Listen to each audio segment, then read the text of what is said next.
মধ্যমগ্রাম সুভাষ মেলা পক্ষ থেকে ধ্রুব ফাউন্ডেশনকে আমন্ত্রণ জানানোর জন্য জানাই অসংখ্য ধন্যবাদ এবং আন্তরিক শুভেচ্ছা।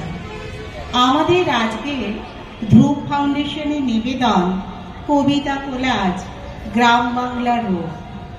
নিবেদনে আছেন শম্পা আইচ, পাপিয়া চক্রবর্তী, উজ্জ্বল আইচ, নমস্কার। সুপ্রিয়া দে, নমস্কার। বহু বিচিত্র ধারায় প্রভাবিত বাংলার রূপ সময়ের সঙ্গে সঙ্গে তার রূপ বদলও হয়েছে। আধুনিকতার অনুপ্রবেশ করেছে যেমন, তেমনি বিশ্বায়নও হয়েছে। কিন্তু আজও লাল মাটির প্রান্তরে কিংবা জলঙ্গির তীরে জন্ম নেয় মাটির গান, মাটির কথা। বাতাস থেকেও নির্মল আর সহজ তার কথা ও সুর, কারণ সেটাই তো মানুষের মনের কথা, মানুষের প্রাণের কথা, হয়তো বিশ্ব মানবেরও কথা। বাংলার মুখ আমি দেখিয়াছি, তাই আমি পৃথিবীর মুখ খুঁজিতে যাই না। অন্ধকারে জেগে ওঠে ডুমুরের গাছে, চেয়ে দেখি ছাতার মতো বড় পাতাটির নিচে বসে আছে ভোরের দোয়েল পাখি। চারিদিকে চেয়ে দেখি পল্লবের স্তূপ, জাম, বট, কাঁঠালের, হিজলের অশ্বত্থরা পড়ে আছে চুল। করি মনসারে ঝোপে সতীবনে তাহাদের ছায়া পড়িয়াছে। মধুকর ডিঙা থেকে না জানি সে কবে চাক চম্পার কাছে এমনই হিজল, বট, তমালের নীল ছায়া বাংলার অপরূপ রূপ দেখেছিল। আমরা দুজন একটি গায়ে থাকি, সেই আমাদের একটি মাত্র সুর। তাহার কাছে গায়ে যে দোয়েল পাখি, তাহার গানে আমার নাচিব। তাহার দুটি পালন করা ভেড়া চড়ে বেড়ায় মোদের বটমূলে। যদি ভাঙে আমার ক্ষেতের বেড়া, কোলের পরে নিয়ে তাহারে তুলে। আমাদের এই গ্রামের নামটি অঞ্জনা, আমাদের এই নদীর নামটি অঞ্জনা। আমার নাম তো জানে গায়ের পাঁচজনে, আমাদের সেই তাহার নামটি রঞ্জনা। দুইটি পাড়ায় বড়ই কাছাকাছি, মাঝে শুধু একটি মাঠের খাল। তাদের বনে অনেক মধুমাছি, মোদের বনে বাঁধে মধুর চাক। তাদের ঘাটে পুজোর জবা মালা ভেসে আসে মোদের ভাদা ঘাটে। তাদের পাড়ায় কুসুম ফুলের ডালা বেচতে আসে মোদের পাড়ার হাটে। আমাদের এই গ্রামের নামটি অঞ্জনা, আমাদের এই নদীর নামটি অঞ্জনা। আমার নাম তো জানে গায়ে পাঁচজনে, আমাদের সেই তাহার নামটি রঞ্জনা।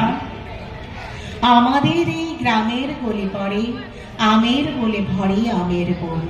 তাদের খেতে যখন তিসি ধরে, মোদের খেতে তখন ফোটে শোন। তাদের ছাদে যখন ওঠে তারা, আমার ছাদে দক্ষিণ হাওয়া ছোটে। তাদের বনে ঝড়ে শ্রাবণ ধারা, আমার বনে কদম ফুটে ওঠে। আমাদের এই গ্রামের নামটি অঞ্জনা, আমাদের এই নদীর নামটি অঞ্জনা। আমার নাম তো জানে গায়ের পাঁচজনে, আমাদের সেই তাহার নামটি রঞ্জনা। আমার বাড়ি যাইও ভ্রমণ, বসতে দেব পীরে, জলপান যে করতে দেব শালি ধানের চিড়ে গো, শালি ধানের চিড়ে। শালি ধানের চিড়ে দেব বিন্নি ধানের খই, বাড়ির গাছের কবরি কলা গামছা বাঁধা দই গো, গামছা বাঁধা দই। আম কাঁঠালের বনের ধারে, আম কাঁঠালের বনের ধারে শুয়েও আঁচল পাতি, গাছের শাখা দুলিয়ে বাতাস করবো সারা রাতি গো, করবো সারা রাতি। চাঁদ মুখে তোর চাঁদের চুমু, চাঁদ মুখে তোর চাঁদের চুমু, মাখিয়ে দেব সুখে তারা ফুলের মালা গাঁথি, জড়িয়ে দেব বুকে গো, জড়িয়ে দেব বুকে।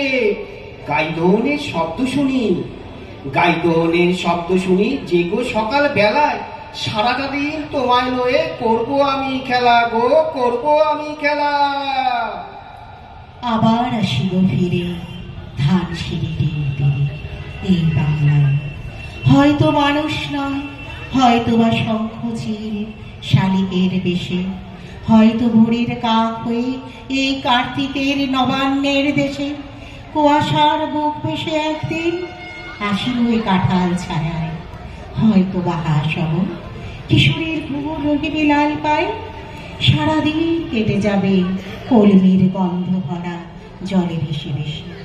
আবার আসিব আমি বাংলার নদী মাঠ ক্ষেত ভালোবেসে, জলঙ্গির ঢেউয়ে ভেজা বাংলার সবুজ করুণ ডাঙায়, হয়তো দেখিবে যে সুদর্শন উড়িতেছে সন্ধ্যার বাতাসে, হয়তো শুনিবে এক লক্ষ্মী পেঁচা ডাকিতেছে শিমুলের ডালে, হয়তো খইয়ের ধান ছড়াতেছে শিশু এক উঠানের ঘাসে, রূপসার খোলা জলে হয়তো কিশোর এক সাদা ছেঁড়া পালে ডিঙা পায়, রাঙা মেঘ সাঁতরায় অন্ধকারে আসিতেছিল, দেখিবে ধবল বক আমারে পাবে তুমি ইহাদের ভিড়ে, আমারে পাবে তুমি ইহাদের ভিড়ে, আমারে পাবে তুমি ইহাদের ভিড়ে। নমস্কার।